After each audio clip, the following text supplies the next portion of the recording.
Izina ry'Imana Data na Mwana na Roho Mutagatifu. Amen. Bavandimwe bakunzi b'uyu murongo nyogezabutumwa wacu, Shalom mwibire amahoro Padiri Dominique ubasuhuza kandi ubatashya mwese aho muri hose. Murakaza neza muri gahunda yo ku munsi wa kabiri w'uru rugendo rwacu rw'igisibo. Tubahaye ikaze mwese by'umwihariko mwebwe bashyashya mugenda mwiyandikisha kandi namwe musangiza abandi ubutumwa tuba twabagejejeho, duhabwa ku buntu namwe tukabahera ku bundi. Mwese Nyagasani akomeze asingirizwe muri mwe. Reka rero twongere tubwire Nyagasani Yezu mbere yo kumva ijambo ry'Imana twakira umugisha w'umunsi. Nyagasani Yezu ngwino utubabarire. Nyagasani Yezu ngwino udutabare. Nyagasani Yezu ngwino udukize. Isomo ryo mu gitabo cy'umuhanuzi Izayi, umutwe wa mbere umurongo wa 10 n'umurongo wa 16 kugera ku murongo wa 20. Nimwumve ijambo ry'Uhoraho mwe mwabatware ba Sodoma, mutege amatwi inyigisho y'Imana yanyu bantu ba Gomora.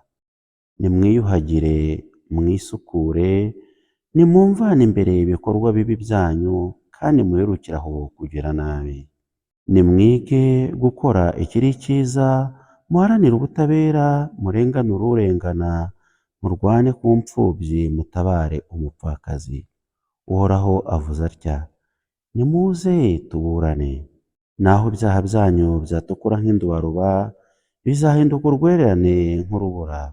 Naho niba byatukuraga nk'umuhemba, bizererana nk'ubwoya bw'intama. Niba kandi mwemeye kumvira, muzarya ku byiza byeze mu gihugu. Naho niba mubyanze, mugakomeza kuganda, inkota ubwayo niyo izabarya. Uwo ni Uhoraho ubivuze. Amagambo yo mu Ivanjili ntagatifu turayasanga kwa Matayo umutwe wa 23 umurongo wa 1 kugera ku murongo wa 12. Muri icyo gihe Yezu abwira rubanda n'abigishwa be atabigisha amategeko n'abafarisayo bicaye ku ntebe ya Musa. Nuko rero nimukore kandi mukurikize ibyo bababwira byose, ariko nimukigane imigenzereze yabo, kuko bavuga kandi ntibakore. Bahambira imitwaro iremereye bakayikorera abantu, ariko bo bakanga kuyikozaho n'urutoki. Muri byose bakorera kugira ngo abantu bababone. Nicyo gituma barushanwa gutwara ku kuboko no ku gahanga udupapuro twanditseho amategeko, n'incunda z'imyambaro yabo bakazigira ndende. Bakunda ibyicaro bya mbere aho batumiwe, n'intebe za mbere mu masengero, bagakunda kuramukanyirizwa ku karubanda no kumva abantu babita mwigisha. Mwebweho nimugatume babita mwigisha, kuko umwigisha wanyu ari umwe gusa, mwe mukaba abavandimwe. Ku isi nimukagire uwo mwita umubyeyi wanyu, kuko mufite umwe gusa, Imana Data uri mu ijuru. Ntimukemere ko babita abayobozi, kuko mufite umuyobozi umwe gusa, ari we Kristo. Umukuru muri mwe azabe umugaragu wanyu, uzikuza wese azacishwa bugufi, nawe uzicisha bugufi azakuzwa. Iyo ni Ivanjili ntagatifu. Karibu muvandimwe wacu wowe udukurikira muri aka kanya. Tumurikiwe n'amasomo matagatifu tumaze kumva, twavuga ko igisibo ari iki. Isomo rya mbere mu gitabo cy'umuhanuzi Izayi, twumvise amagambo Uhoraho abwiye umuryango wayo. Ati nimwiyuhagire mwisukure, nimumvane imbere ibikorwa byanyu bibi kandi muherukire aho kugira nabi. Ahubwo mwige gukora ikiri cyiza, muharanire ubutabera, murenganure urengana, murwane ku mfubyi, mutabare umupfakazi. Igihe cy'igisibo muvandimwe ni igihe cyo kurekeraho.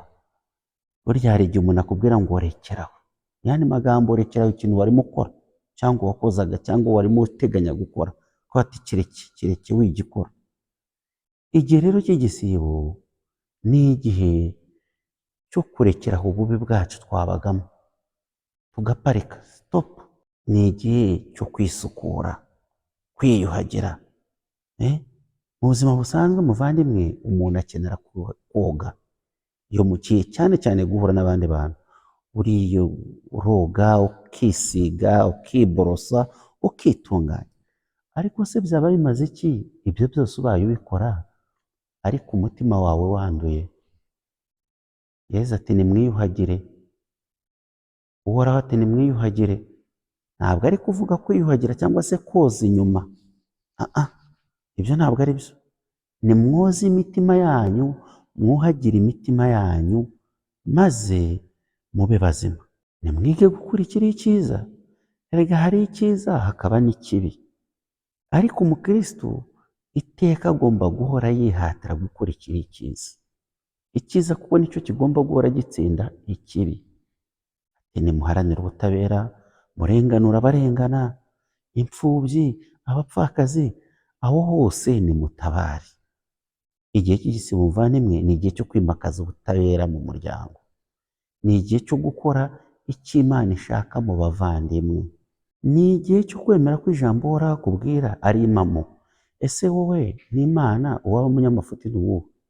Ariko Imana ni inyampuhwe. Mwumvise ijambo yatubwiye muri rwa rugendo, iraduhumuriza ati nubwo ibyaha byanyu byaba byirabura nk'indubaruba, nzabakiza, nzabacungura, bizahinduka urwererane.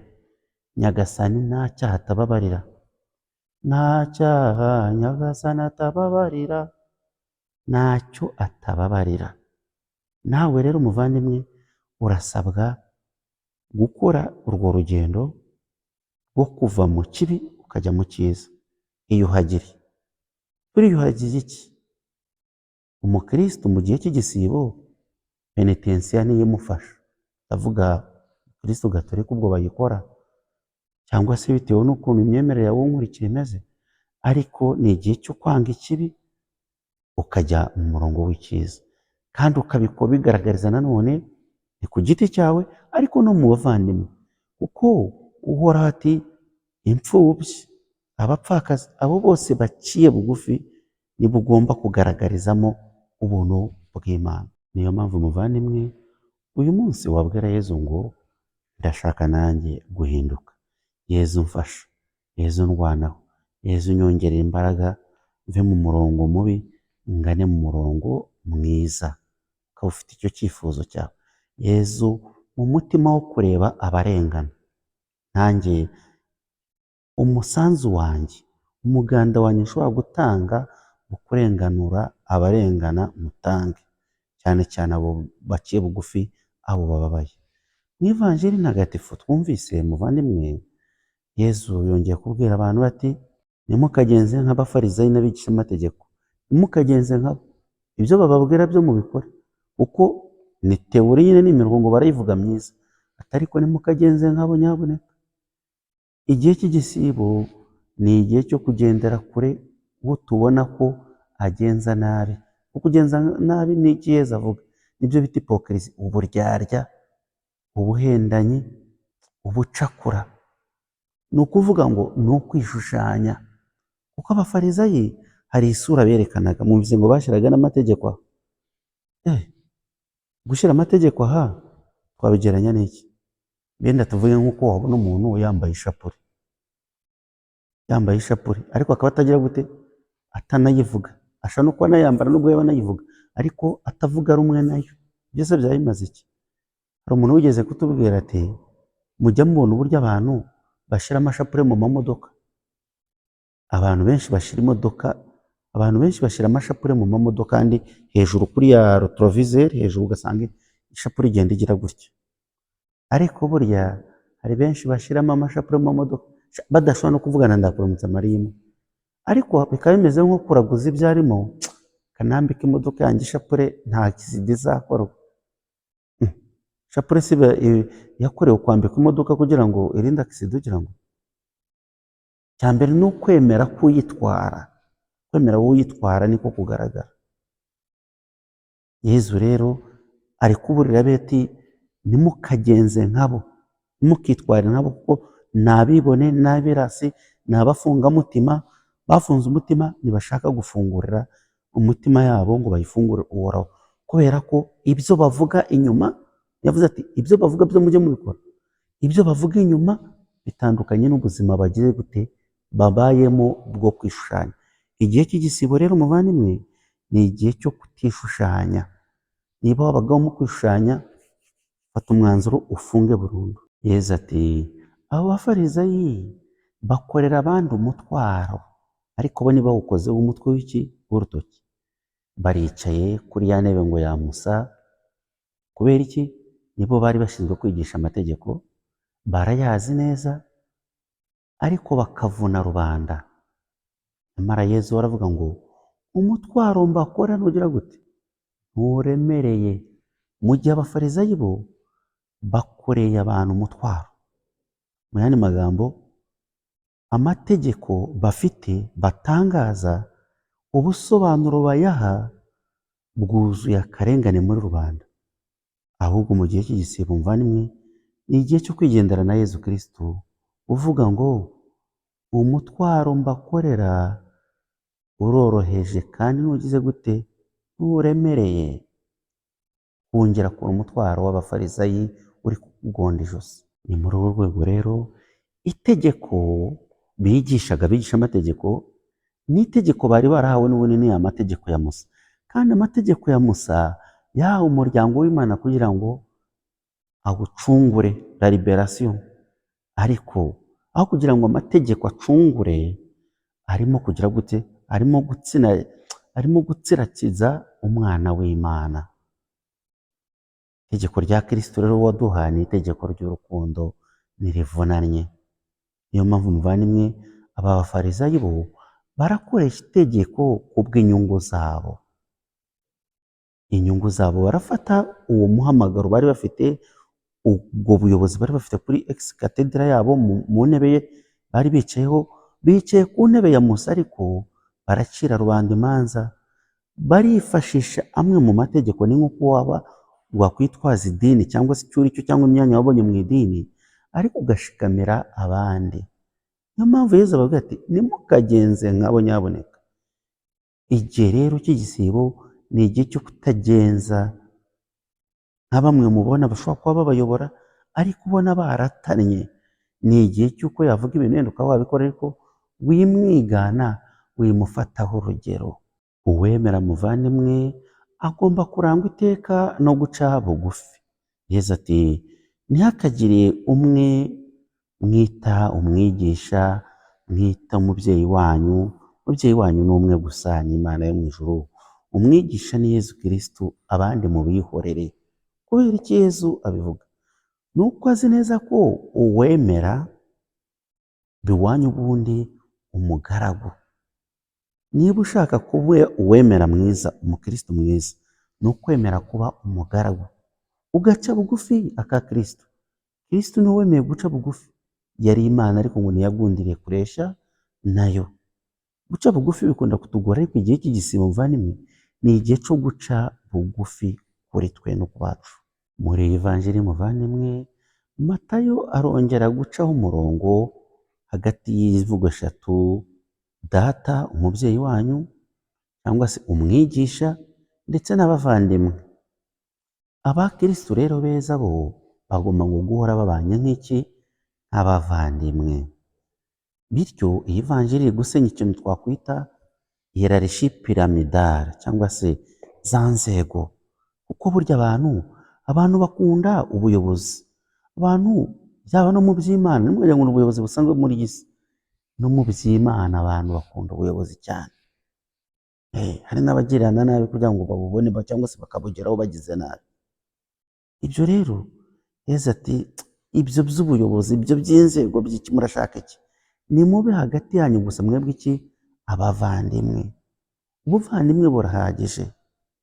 Kandi Imana icyo twifuzaho ni uko twabana mu kivandimwe. Wagira n'ikintu uyobora, iyo uhawe inshingano cyangwa ubuyobozi, ni wowe wa mbere uhamagarirwa kwicisha bugufi, wa mbere kurusha abandi.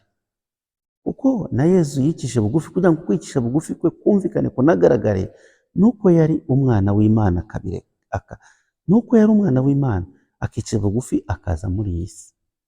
Nawe rero uyu munsi usabe Nyagasani ingabire yo guca bugufi. Bwira Yezu uti ndashaka guca bugufi. Duce bugufi rero, maze icyubahiro kiba Imana. tureke gukora ibyo dukora bitandukanye byose kubera inyungu zacu bwite twishakira, ahubwo iteka ibyo dukora byose bibereho gusingiza Imana no guhesha ikuzo Imana, bityo umukiro wayo utugereho twese. Muvandimwe, amahirwe yawe ari mu gukurikiza amategeko y'Imana.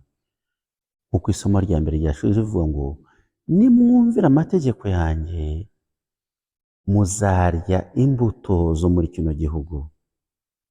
Nshuti rero muvandimwe, ndagusaba kandi ndaguhamagarira kubaho iteka muri bino bihe by'igisibo, wimika muri wowe impinduramatwara nshyashya, impinduramatwara zikwemerera kandi zituma ugera kuri Yezu Kristo, usingira Yezu Kristo, bityo ukaba uwe koko. Wigire mu impinduramatwara yo kutarebera kuri bamwe bakuyobora, bafateho ingero cyane cyane iteka iyo bari kukugenza nabi, iyo bari kwitwara nabi. Ikindi usabira umutagatifu kugira ngo ushobore no kumenya, ese aba ngaba banyobora, ibyo bambwira n'ibyo cyangwa si byo. Kuko hari n'igihe muri iyi si, yenda tuvuge mu rwego rw'amadini yabaye menshi, usanga abantu bakurikiye umuntu we, ugasanga mukurikiye umuntu ari uko nyine. Ugomba usabe Nyagasani uvuga uti, ibi ndimo ni ibiki, bihagaze gute? Nshuti rero muvandimwe, Nyagasani akomeze akugire neza, Nyagasani akomeze aguherekeze, agutera imbaraga zo kuva muri ya nzira nk'uko umuhanuzi yabitubwiye, bityo winjire mu nzira nziza.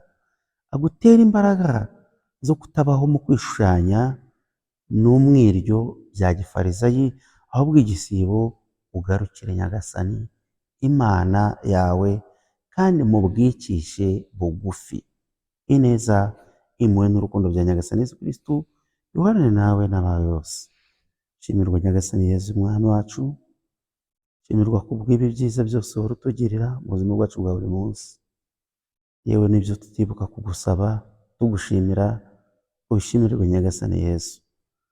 Duha umugisha, udukoreho kandi uduherekeze, maze turonke ihirwe ryawe n'iteka ryose. Amen. Nyagasani Yezu nabane namwe, ushobora byose nabaho umugisha Imana Data na Mwana na Roho Mutagatifu. Amen. Padiri Dominique i Roma. Mwese mbifurije umunsi wa kabiri mwiza.